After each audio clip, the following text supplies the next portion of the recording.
Hola, buenas noches. Soy la alumna Silva Hernández Verónica Itzel de la Universidad Unitech presentando este podcast acerca del régimen político en Roma, erigiendo el Imperio Romano como parte de la historia. Antes de comenzar, se deben de tomar en cuenta estos datos, que es el imperio surgió el año 27 a.C. al 476 a.C., pero en ese lapso se dio el cristianismo en el año 380 a.C. y la historia se centra en el año 379 a.C. En la presente actividad se ha redactado una historia basándose en una etapa crucial de los tres distintos tipos de gobierno de Roma, para poder comprender más el derecho de esa época y así entender a dónde va y el comprender ese tipo de derecho en la época actual.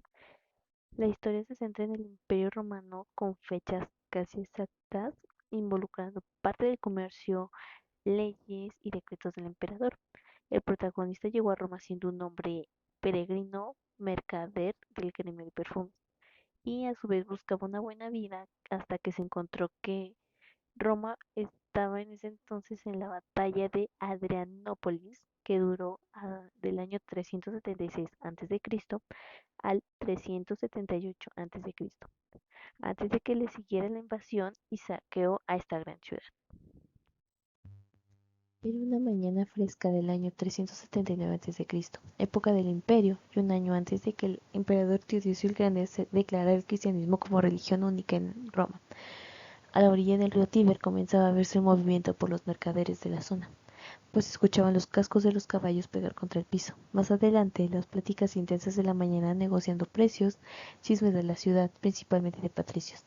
Todo esto era ignorado por Marcos, un plebeyo comerciante ambulante de perfumes para los patricios. El cristianismo en ese entonces era muy restrictivo, que el gremio de perfumistas estaba perdiendo clientela, y solo compraban los patricios, pues los plebeyos, a pesar de poder adquirirlo, confiaban en lo que decía la nueva religión, que era algo que representaba sensualidad sin pudor, no era algo humilde, cosa que estaba prohibido.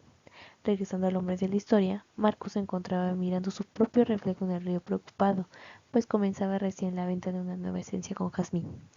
Aunque pensaba en cambiar de giro, sus perfumes eran buenos, pero el trabajo escaseaba. Además de que se pasaba por la crisis económica en Roma, su situación era buena y estaba hasta el cuello en deudas.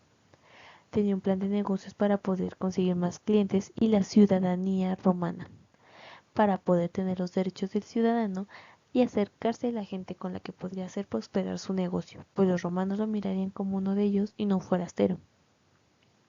Marcus no era un hombre fuerte o muy atractivo, pero tenía mucha inteligencia y todavía le rezaba a los que ya eran los viejos dioses, como Minerva, diosa de la sabiduría, y a Venus para conceder el amor de la hija de una familia que le ayudaría a sus problemas. Cosa que pasó unos meses después en que conoció a Honoria, una mujer que tampoco era muy atractiva, pero era muy inteligente y adelantada a su época. Como Marcus y la hija de un senador se habían conocido durante una de las varias fiestas en Roma, y para conquistarla había hecho una fragancia única para ella, hecho con granada de Grecia y algunos aceites que dejaban cremosa la piel. Ese regalo los hizo la pareja popular y la celebración de las nupcias duró una semana. De acuerdo a lo impuesto con el emperador, el padre de Honoria pudo darle a Marcus, ya con un nombre de casado conocido como Helio, que continuaba con su venta de perfume y con un lugar establecido. Ya era parte de la comunidad política. Todo eso en un lapso de 3 años. A pesar de la invasión que se vivía en el año 378, la felicidad de nuestro protagonista duró 11 años, hasta que después, en el año 390 a.C., se dio la invasión y saqueo de Roma. Helio vio por última vez a sus hijos y a su esposa, y, y aunque eso ya es otra historia. Como en trabajos anteriores he dicho que las estrategias de las administraciones en Roma era atraer el intercambio de bienes, por lo que los permisos para comercializar y residir en Roma eran flexibles, e incluso como para poder obtener la ciudadanía, pero así como era fácil también lo era perderla.